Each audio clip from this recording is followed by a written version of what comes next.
L'objectif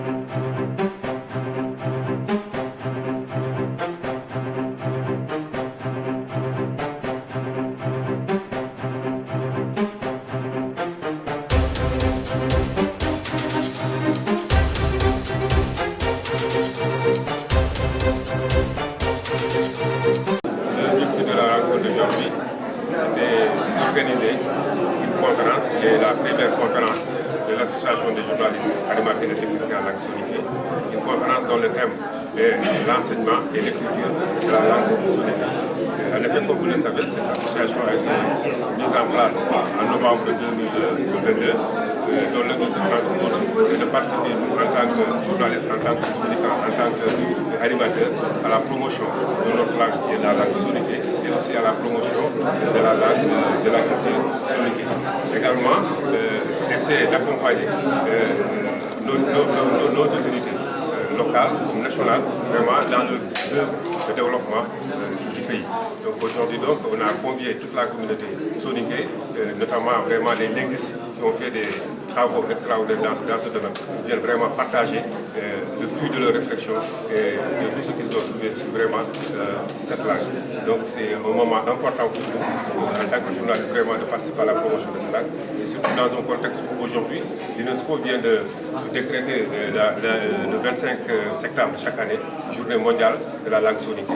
On ne pouvait pas avoir une occasion meilleure que cela aujourd'hui, vraiment pour vraiment magnifier et promouvoir davantage vraiment cette langue, vraiment qui nous a tout donné, qui a contribué aussi vraiment à travers ces cadres dans toutes les sphères de l'État au niveau national et au niveau mondial, vraiment au développement du monde, de l'Afrique et du Sénégal en particulier.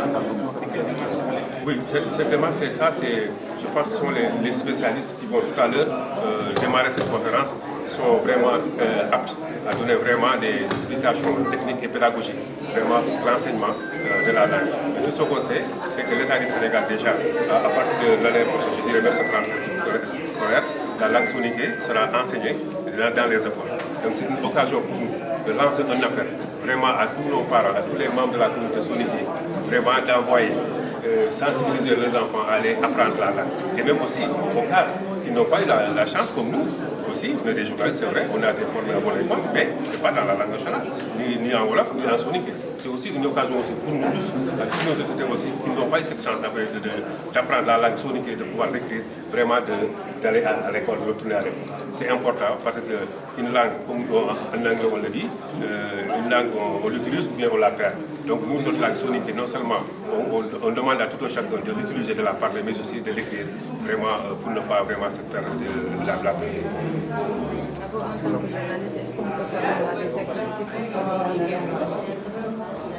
Oui, ça c'est déjà la première activité. Donc c'est le lancement vraiment de notre première grande conférence depuis l'existence de cette association. Ça c'est un premier acte qu'on vient de poser.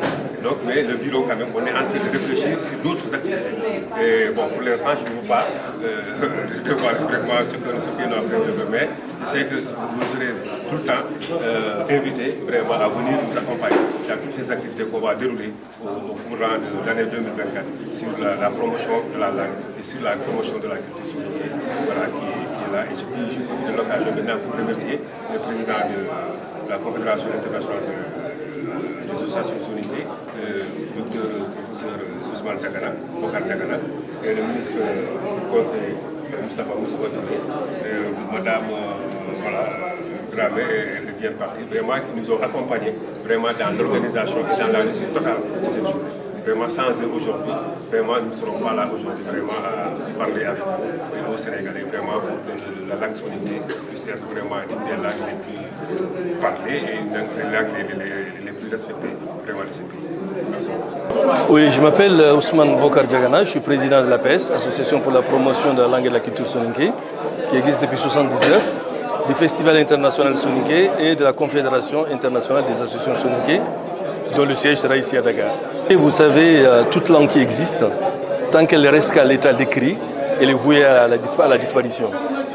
La langue soninké, nous en remercions Allah subhanahu wa ta'ala, est une langue qui, dans nos pays respectifs, que ce soit le Sénégal, le Mali, la Mauritanie, la Gambie, la Guinée-Conakry, la Guinée-Bissau, pour ne parler que des 6 pays où les soninké ont une souche.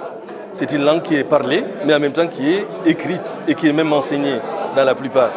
On m'a appris, je le savais déjà, mais on m'a appris concrètement aujourd'hui que l'enseignement du soninké est une réalité ici au Sénégal depuis longtemps et que depuis, je crois, cette année, il est réintroduit encore dans l'éducation nationale. Donc c'est pour nous une satisfaction énorme. Et je sais qu'en Mauritanie, en 1979, on a créé un institut qu'on appelle l'Institut de langue nationale, donc qui a écrit, transcrit, traduit des manuels en soninké bien entendu, dans plusieurs matières, en histoire, en géographie, en physique, en chimie, en maths, en agronomie, dans tous les domaines.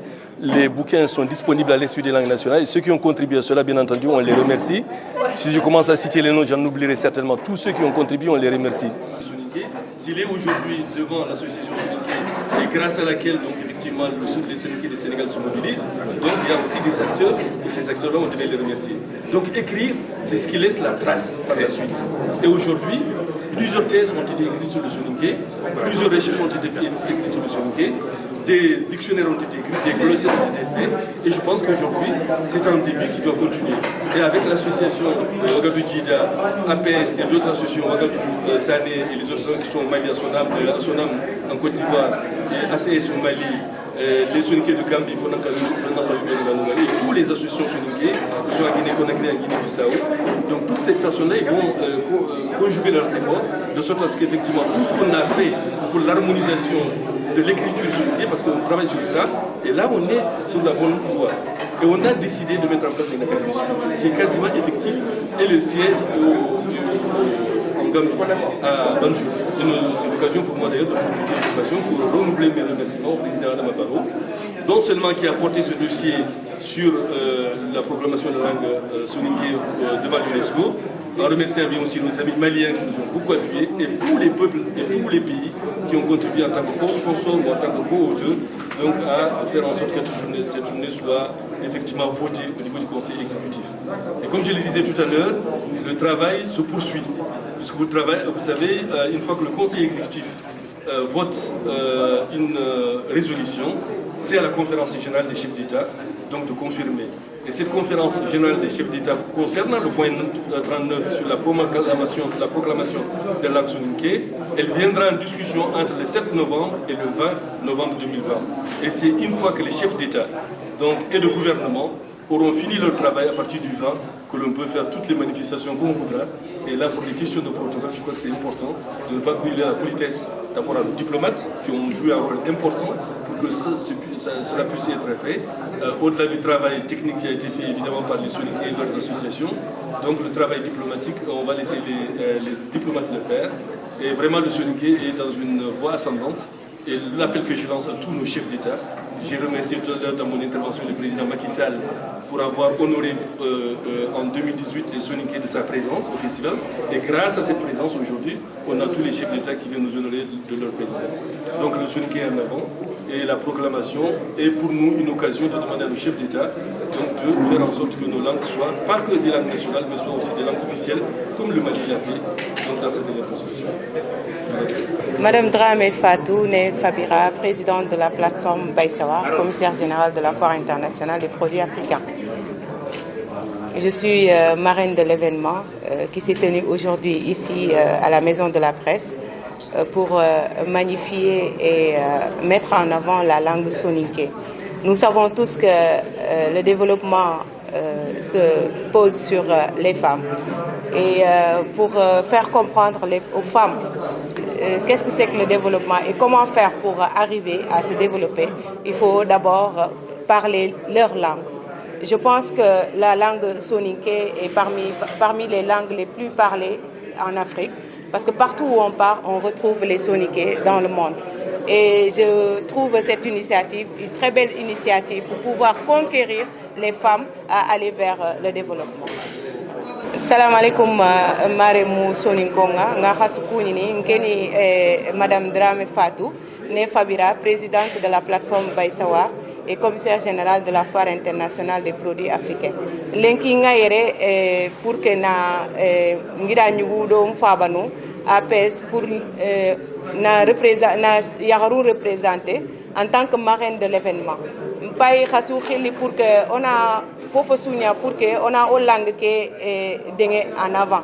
parce que pour on a daga vers le développement on a fait o yakarundanga il faut que on a xannebe ko iga xannebe mugu donc assurer ni gouvernement ke no dema peut-être ikitu ngay iwo demana mais ina ikitu lay khadi encore et encore au suna kahu étudiant nundo yaharundo khirsunga au suna kahu on a mis dema pour que main dans la main on a réussi na o langue ke mais en avant on a ça université nuku on a kharangundi lemununga pour que on a toho vraiment langue ke kono yor no kusudanga inshallah.